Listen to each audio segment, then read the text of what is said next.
My son and I are embarking on a lavish new life abroad thanks to his $3 million. After the divorce, you won't be able to make ends meet, my mother-in-law sneered. Her demand for our address, coupled with the bizarre suggestion of licking her shoes, left me bewildered. What? I exclaimed. What are you talking about? I demanded, utterly perplexed. I had no clue what my mother-in-law was talking about. I admitted to myself. There had been no indication that they were planning to go abroad, or that they had been saving up money. That's because I said my son got $3 million. We're gonna live the high life overseas. Just the two of us, she boasted. The shock hit me like a freight train. Why would my husband leave the country? And where did $3 million come into play? Why do you want to know so badly? She taunted. Well, if you really want to know, kneel down and beg, licking my shoes, and maybe I'll tell. She sneered, her tone cutting. What's with that attitude? I retorted, my frustration mounting. Where is my husband? I demanded, seeking answers. Oh, it's very comfortable here. We're enjoying the high life with my son's $3 million, she declared with disdain. So you're no longer needed, she dismissed me casually. I was stunned by my mother-in-law's callous words. What did it mean that my husband suddenly had $3 million and was living a luxurious life abroad? Moreover, her treatment of me as an outsider fueled my anger and anxiety, yet I knew I needed to assess the situation calmly. How did my husband come into such a substantial sum of money? And could that $3 million possibly be related to? Reflecting on my life, I recalled how I met my husband at work, drawn to his positivity and warmth, leading to our marriage. His parents had welcomed me warmly, and we later had a daughter who was now 14. Growing up in poverty with toxic parents, I was determined to cherish and love my daughter deeply despite facing hardships. However, when my husband was assigned to a project in Texas, he moved away, leaving me to manage work, household chores, and our daughter alone. Reluctantly, I agreed to live with my mother-in-law for support. Mommy, when will Daddy come back? My daughter often asked. It seems he'll be in Texas for a while. But don't worry, Grandma's coming over, I reassured her. Little did I know that decision would become the greatest regret of my life. You're working late again today, huh? Women who neglect their families, my mother-in-law's biting remarks greeted me daily. I have a job too, and I take care of our daughter. I defended myself, but she remained unsatisfied. When I was young, the family was everything. The thought of working outside never crossed my mind, she'd reminisce. On the day my daughter achieved good grades at school, she claimed credit. It's all thanks to me. What's the point of you? Maybe we don't need you around. Despite her minimal help with my daughter's homework, I had been the one primarily responsible for her education. Whenever I made a minor mistake in the kitchen, she would criticize me sharply. How did you and my son even survive before with such poor cooking skills? I'm doing my best, and everyone has their own way of doing things, I would retort, my patience wearing thin. She doesn't do her chores, she complained to my husband. Mom, she's working too. Please try to understand, my husband would interject. However, as we continued to live together, the relationship between my mother-in-law and me became increasingly strained. With my husband miles away, I felt more isolated. One day, feeling overwhelmed, I decided to call my husband to discuss the situation. Hello. You okay right now? Yeah, I'm good. What's up? It's kind of late. Well, your mom gave me a piece of her mind about house chores, and it's really getting to me. I'm sorry. Mom's always been a bit sharp-tongued, but maybe she has a point. Still, don't let it get to you too much. Just keep doing things at your own pace. Feeling somewhat reassured by my husband's words, I dedicated myself once again to our daily routine. However, as the days passed, the pressure from my mother-in-law continued to build, and I became more worn out every day. I eagerly anticipated my husband's return. Living with my mother-in-law without my husband around proved challenging. Initially, I coped by holding on to the remnants of his presence. But as days turned into weeks, her behavior became even more unbearable, and I felt crushed under the weight. She nitpicked everything I did from dawn till dusk and criticized me constantly. When I made my husband's favorite rice dish, she coldly remarked, "This tastes terrible. Who'd eat this?" Whenever I took a short break, she would chastise me with, "How can a woman who can't even handle household chores take a break?" I never had much confidence in housework. With my husband, he would just laugh off my little mistakes. In front of my mother-in-law, I realized I had no room for error.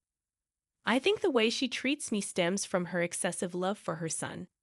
She seems unable to accept that he got married and moved away from her. This experience solidified my resolve never to become an overbearing parent like her. One day, after treating myself to a small shopping spree at a local mall, my mother-in-law got wind of it. When I got home, she was waiting for me at the entrance fuming. "How could you think of going out for fun when your husband isn't home? What do you think is happening with the household chores? I thought I needed a little break." A break? In this situation, all this trouble is happening because of your ineptitude. After that, I awaited a call from my husband, hoping that hearing his voice might lighten my mood. However, the content of his call was far from what I expected. "I've got some bad news. My work in Texas isn't going well. I got into gambling, and now I'm in a tight spot financially. I've also accumulated quite a debt." "What? Are you kidding me? Gambling? In debt? This is way out of line. What's going to happen to our future and our daughters?" "I'm sorry, really sorry. I feel stuck right now, but trust me, I'll find a way." "How? How do you plan to handle this? How much do you owe?"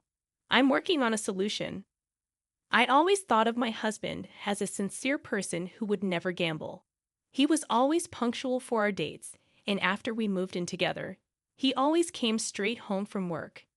He would always thank me whenever I cooked or did laundry. It's because he was so sincere and honest that I married him. But with him away and the constant criticism from my mother-in-law, my life felt unbearable. "I can't believe someone as useless as you married my son." My heart was sinking into despair. Since my husband started working away from home, I've been constantly criticized and blamed by my mother-in-law. And my husband's recent confession deepened the despair I felt inside. His debts, the gambling issues, followed by an onslaught of more criticism from my mother-in-law. I couldn't handle it anymore, and one night I left the house and found myself crying on a park bench. Then one day, my mother-in-law discovered a secret from my past.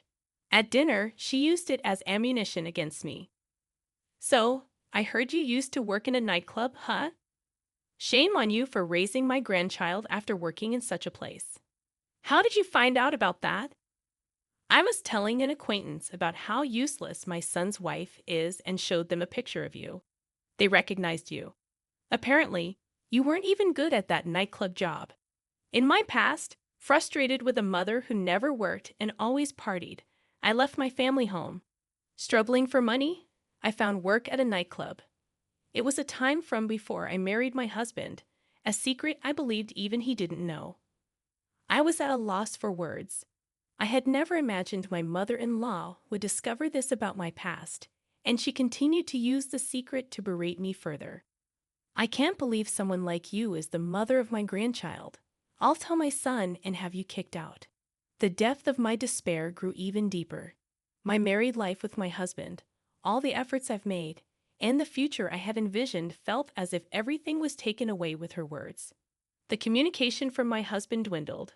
I feared he had started to doubt and suspect me. One night alone in my room, I reflected on my life, meeting my husband, our marriage and our current circumstances, and the constant blame and accusations from my mother-in-law. I felt I couldn't go on like this. "I can't take it anymore." Whispering these words, I stepped out into the silent nighttime streets. The hushed streets echoed the hopelessness enveloping me. My mother-in-law's harsh words reverberated in my mind, my past, my secrets, and my present, all targeted by her criticism and blame. On a park bench, under a starless sky, I sat contemplating the darkness within my heart. Suddenly, a familiar voice approached. Mom, why are you here? My daughter sat beside me, holding my hand. Mom, don't let Grandma get to you. You work hard at an IT company, and you've been through so much. You're strong. Thank you, but maybe Grandma has a point. Mom, Grandma's just stuck in the past. In today's world, you should be proud of any job you've done. I'm proud you worked at a nightclub, really. Yes, because it shows you've always tried your best for us, no matter the circumstances. Don't let Grandma's words control you. My daughter's words warmed my heart, and tears streamed down my face. Mom, you're working hard in IT now, right? That's amazing. I'll always be on your side, no matter what Grandma says. Filled with gratitude for my daughter's support, I found hope that we could face challenges together. In my husband's study, I took a deep breath before diving into a mountain of paperwork. I meticulously examined each document, seeking to unveil his secrets: bank statements, credit card bills, loan agreements. Slowly, my husband's financial situation became clearer. Why did this happen? I discovered numerous receipts from gambling activities: horse racing, slot machines, casinos. The thought of how much money he had squandered on these pursuits was heart-wrenching. Next, I turned on my husband's PC. The password was his birthday reversed. His inbox overflowed with collection emails and messages from friends demanding repayment of loans. Furthermore, promotional emails from gambling-related sites flooded his mailbox. I calculated how much my husband had spent on gambling. The result was an astounding $3 million, far beyond my estimation. Seeing that amount, panic set in momentarily, but there was no time to lose. I began planning to secure funds to maintain our livelihood. Drawing on my savings, the expected proceeds from selling our high-end electronics and luxury goods at home, and the savings from my salary, I worked on a financial strategy. Continuing my investigation, I reached out to financial institutions to understand the extent of my husband's debts. Obtaining credit information in his name, I devised a plan a few days later. Preparations for a life independent of my husband and mother-in-law were underway. I also strategized to repay my husband's debts. Leveraging my experience in the IT industry, I joined freelance projects. Creating a portfolio and registering on a website introducing freelance jobs occupied my days. Soon after, I received my first request from a client. This will help a bit with our living expenses. In the midst of daily work, I scrutinized our household finances. Canceling unnecessary subscription services, cutting down on wasteful spending, and researching cost-effective recipes became my routine. I successfully reduced our daily food expenses and, based on insights from local friends, participated in a community yard sale. Selling some branded items and unnecessary electronics, I earned a decent amount, contributing to our financial stability. A few weeks later, my freelancing endeavors were thriving, and a sense of financial stability began to settle in my bank account, sufficient for our living expenses. Upon returning home, I discovered that all of my mother-in-law's belongings had vanished. Simultaneously, my phone rang, and it was her on the line. "Oh, are you already home? I noticed our stuff is gone. What are you trying to say?" "My son and I are starting a luxurious life abroad with his $3 million. After the divorce, you won't be able to make ends meet. If you want our address, get on your knees and lick my shoes." Suppressing a chuckle, I responded, "Actually, that $3 million is a debt." "Stop joking. There's no way my son has that kind of debt. You might not believe it, but it's true. In his study, there are transaction records from banks and financial institutions, credit card bills, contracts, and more. Plus, on his PC, there are collection emails from financial institutions, messages from friends demanding repayment, and promotional emails from gambling sites. If you don't believe me, why don't you check? I just sent you photos of the evidence. Maybe you should take a look." "You're lying. It's the result of him getting deeply into gambling, horse racing, slot machines, casinos. All in all, It amounts to a whopping $3 million. I just sent you photos of the evidence. Maybe you should take a look. I had no idea. He probably didn't want you to know, but it doesn't change the facts. In silence, my mother-in-law took a deep breath. I truly didn't know. I don't know what to say. Without another word, I hung up, resolving to begin anew. Shocked by the actions of my husband and mother-in-law, I focused on forging a future for my daughter and me. Later on, my husband called. "I'm so sorry, truly I am." His subdued voice did little to quell my anger. "Why did it come to this? Our family is falling apart because of you. I never thought it would come to this. But when I decided to go overseas with Mom, I couldn't see a future with you and our daughter." Flabbergasted by his words, I asked, "You couldn't see? It's because of your carelessness and lack of planning that our family is in this mess. I know that, but it's too late now. I made a promise to Mom." "Promise? What promise?" "One to sacrifice our daughter's future and grab a paradise just for yourselves." His silence was met with his sobbing on the other end. Calmly, I hung up the phone. The reason my mother-in-law confused assets with debts was due to a bill of $3 million that suddenly arrived at our home. She mistook the $3 million bill for a lottery-winning notice. She began planning her dream relocation overseas and approached my husband about it, unaware of his mother's misunderstanding and thinking starting a new life overseas would allow him to escape the debt problem. He accepted her proposal, mistaking a bill for a lottery notice. After that, I kept my anger towards my husband and began looking for a lawyer. I was set on preparing for divorce, claiming compensation for emotional distress and child support. Now, a new life was about to start. A life for me and my daughter independent from my husband and mother-in-law.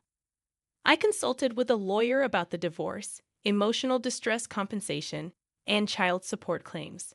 During this period, my daughter and I spent a lot of quality time together, and she became my strongest supporter. She fully understood my decision and chose to stay with me. Hearing her words made all the hardships, disputes with my husband and mother-in-law worth it, and I couldn't help but shed tears. Meanwhile, my mother-in-law and husband were struggling with their life overseas. Despite starting a new life there, they apparently faced continuous problems due to a lack of preparation and financial issues. Furthermore, after being pickpocketed and losing their funds, they faced even more difficulties due to the language barrier. In the end, they were deported for overstaying their visas. Later, I negotiated with my husband through the lawyer. The divorce is finalized. We've agreed that he'll pay the emotional distress compensation and child support in one lump sum. Thank you. Now I can finally start a new life. But all at once, wouldn't it be better in installments? He has been took on even more debt, seemingly borrowing money from some shady loan shark. I don't know what happened to him after that, and honestly, I don't care. After being evicted from her rental property and getting pickpocketed, losing all her savings, my mother-in-law ended up homeless upon her return to the U.S. My daughter and I started our new life. Sure, it wasn't always easy, but freed from my husband and mother-in-law, we could look to the future positively. I want to live happily, collaborating with my daughter who saved me from the depths of despair.